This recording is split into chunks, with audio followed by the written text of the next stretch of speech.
In this video, I'm going to give you an idea on how you can gather water in bulk for your unit when you're deployed in the field. Or if you're watching this because you're part of a survival group and you're going to bug out, this would be a way for you to gather water to bring back to your survival retreat or your bug out location. Now, the reason I'm doing this is, and I noticed this at my unit's FTX a couple weeks ago. That's why I didn't post any videos that weekend, because I was in the field, at least until I hurt my back and then I had to come back in.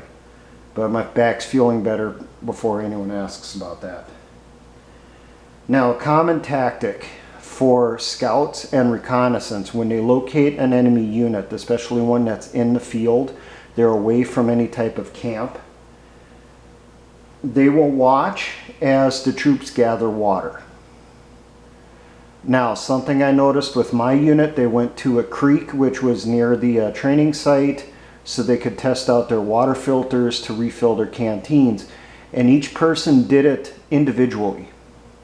There's only one person that brought up about using jugs and had brought out one or two milk jugs to go get the water and then have people fill their canteens at camp from that, which is a good idea. We were running a smaller unit at the time, so for that squad that was a good idea. But how the scouts usually do it, they'll count the number of troops that come up when they fill their canteens. Or if you send people up there with a bundle of canteens or a bag of canteens, they'll count the number of canteens being filled. And if they know that each person carries one or each person carries two, whatever standard for that unit, they know when they report it that they've seen 42 canteens being filled, so there's 11 troops in that location. Estimated. Now, a way to get around that is gathering your water in bulk, taking it back to your base camp or your patrol base, and then using your water filtration systems there to fill your water bladders, to fill your canteens. Now, my recommendation for light militia units or light infantry units in general, you really should have one game cart minimum per fire team or squad. Typically, so if you have a squad size element to 2 fire teams, you have 2 carts in that squad. That cart is used for carrying additional equipment, and I do want to have a video on that sometime in the future here. I just got to get a game cart so I can demonstrate it better. But on that game cart, you should have at least one 5-gallon water jug per 5 troops. So if you have a 5-person fire team, you should have at least one water jug, preferably 2. Now, along with that, you should have a couple buckets with lids. Even if you have one water jug on that cart, you should carry 2 buckets with lids. Now, the reason for that is you'll fill the water jugs back at camp and the buckets are for getting the raw water, which I'll explain a little later. Now, for examples here, you know what a 5-gallon bucket looks like. Well, they create these, which are called gamma lids or gamma seals. These are screw-on lids that are gasketed for use on a 5-gallon bucket. This is a 2-piece system. You have a ring that has threads on it and this screws into that. They do come in different colors, not just white, so I would recommend getting something that's a color that you could designate in your unit as raw water. I'm just using yellow because that's what I was able to find quickly. Another option, if you don't want to spend the money doing that, you could look around recycle collection locations, collection bins and stuff, and you could get something like this, an old cat litter bucket that has a lid on it that does snap down. It's not gasketed, but it would keep the water from sloshing when you're hauling it back to the site for purifying, for distribution. And for 5-gallon water jugs, I would really do recommend the military 5-gallon water jugs, especially the plastic ones. The plastic ones will make a lot less noise if it bangs against something than the metal ones. Otherwise, you have these aquatainers, which are available at pretty much every China Mart across the country and conceivably around the world. These are 5-gallon jugs. They have a 2-piece lid on here.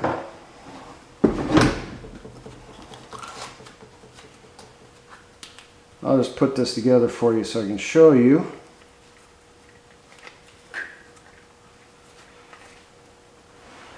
You have a lid and a faucet that comes with each jug.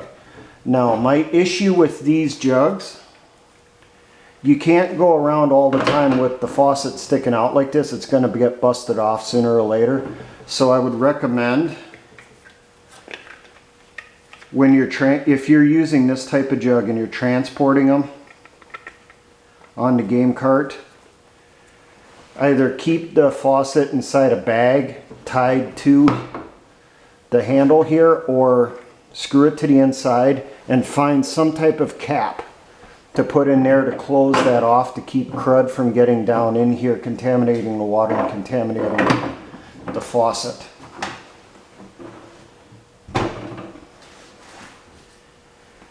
Now, if you're a mechanized or motorized units, I just got some notes here for you quick.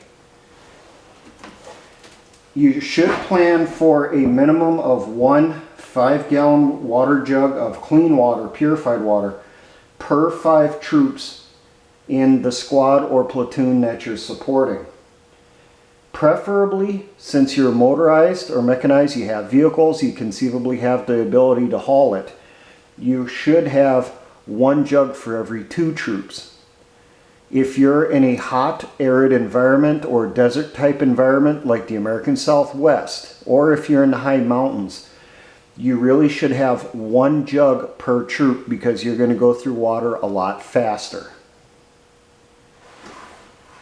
Now, how the collection will work.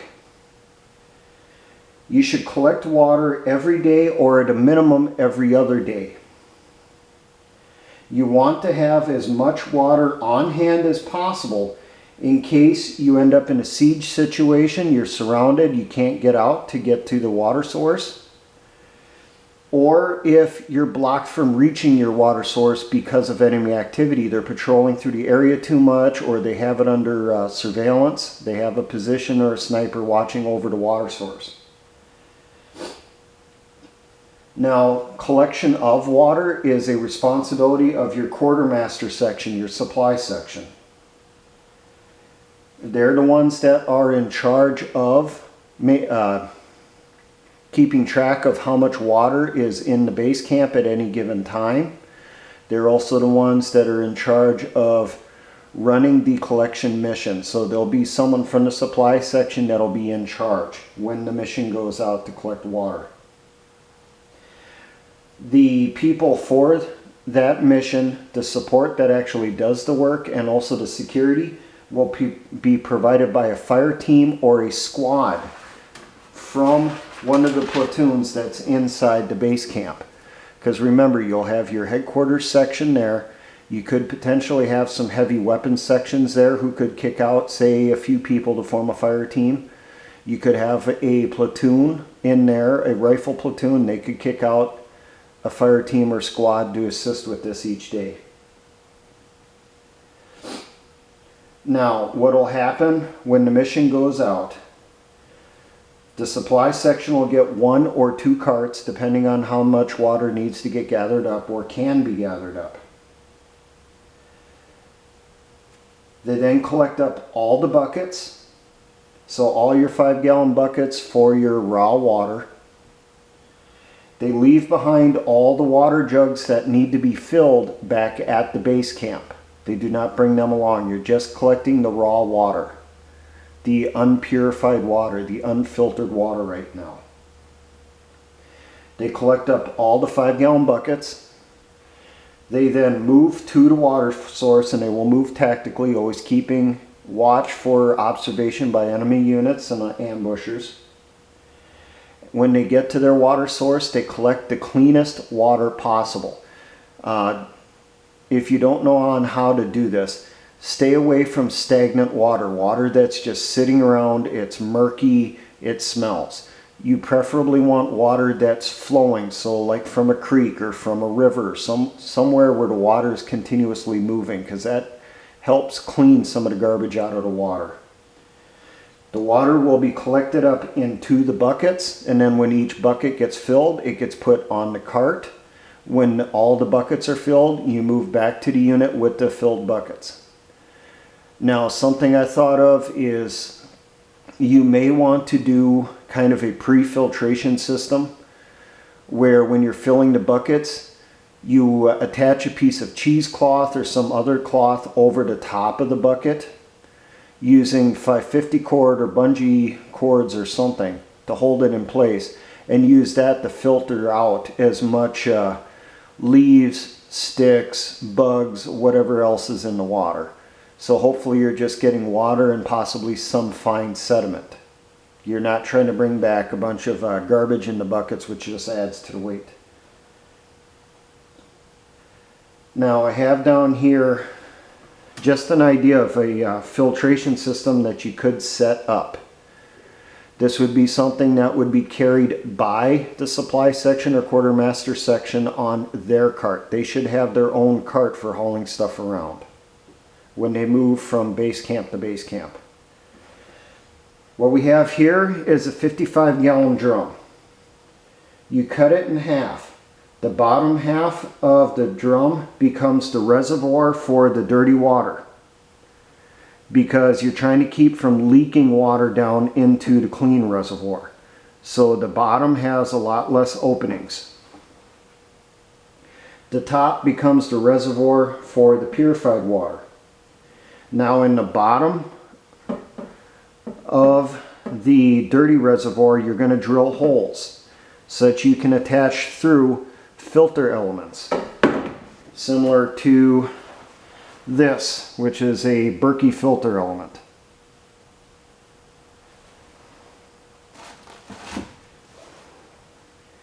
How many you fit in there is up to you as to how many you can carry or think you should carry. Remember, the more elements you have in there, the faster you'll filter the water.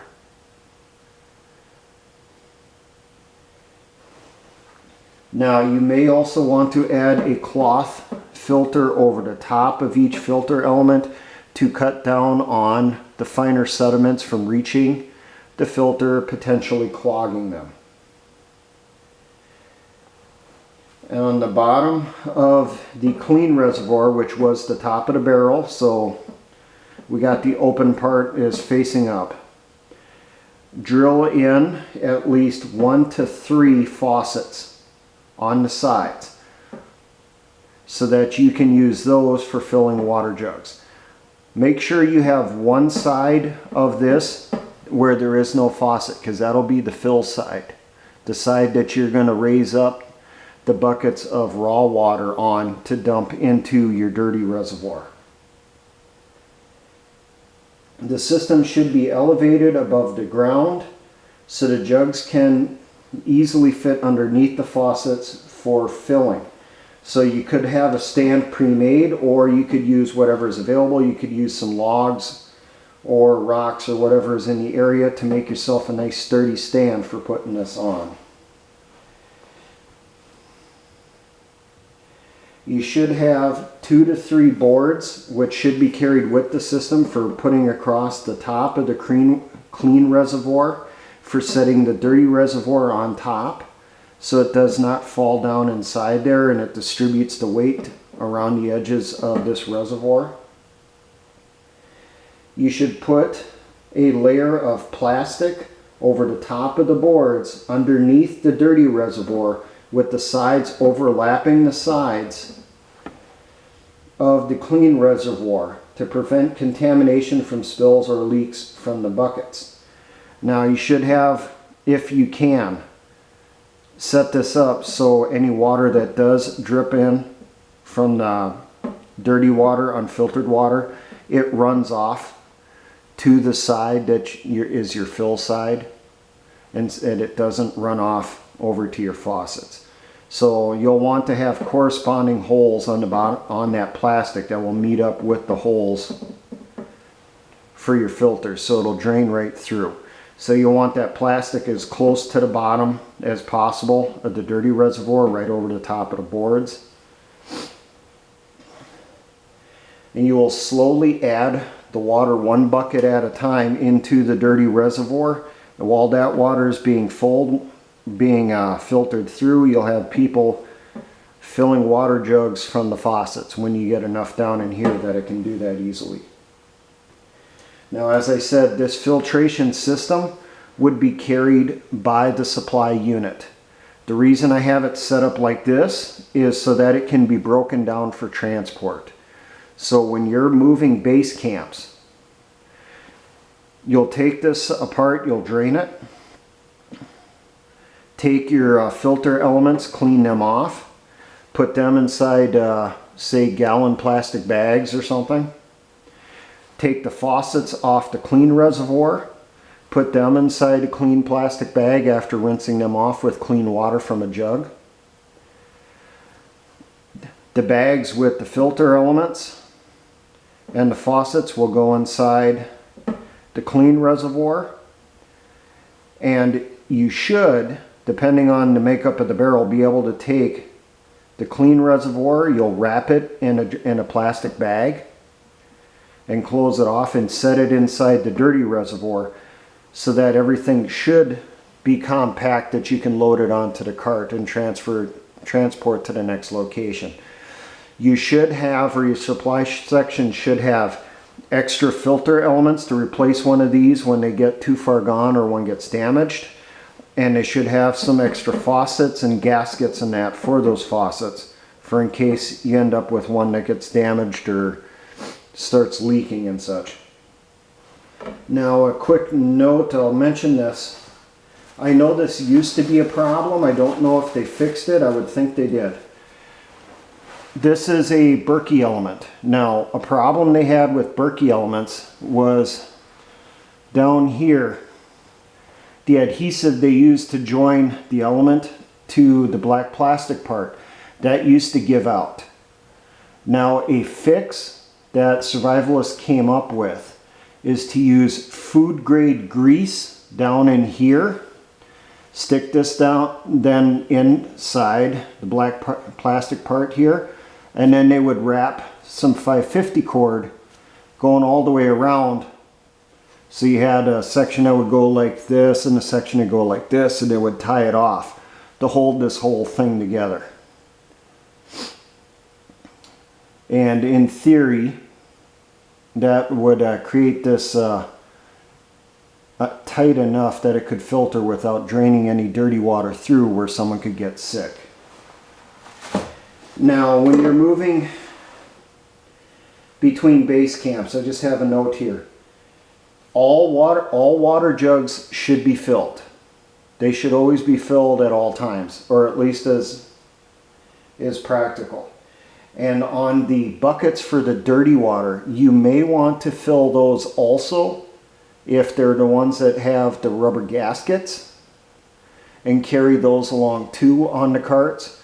Or, you know, you may, if you have just the, say, the cat litter bucket without a gasket on it, you may not want to carry any raw water with you. But if possible, I would say bring it with you so that you transport as much water with you as you can. But that's also going to depend as to the location you're in. If you're in an extremely wet area where there's water everywhere, it may not be as much of an issue. But if you're in a warmer area, arid environment and that stuff, you're always going to want to have as much water as possible, even if it is the raw water, so that you can filter it as quickly as possible. Now, I got some notes here. The weight of water. Each gallon of water weighs approximately 8 1/3 pounds. So a 5-gallon bucket of water weighs around 42 pounds. So every water jug that you have on that cart when it's full is 42 pounds of weight on that cart. Plus you'll also have the weight of the jug itself, which could be a couple pounds. So something for you to consider. Now, if anyone has ideas on how we can improve this type of mission, go ahead. Let's see what people come up with. I don't want this to turn into a fight in the comments section over who makes the best water filters. I really don't care. Because in the end, we're all just going to get what we can afford and what we can get a hold of. Now, because getting a hold of water filters would be a lot harder after something would happen, I would recommend you get a hold of them now. You may not have the barrel now or the water jugs or the buckets. At a minimum, you should have the filters. And then slowly build up all the materials till you have what you need to be able to accomplish this mission.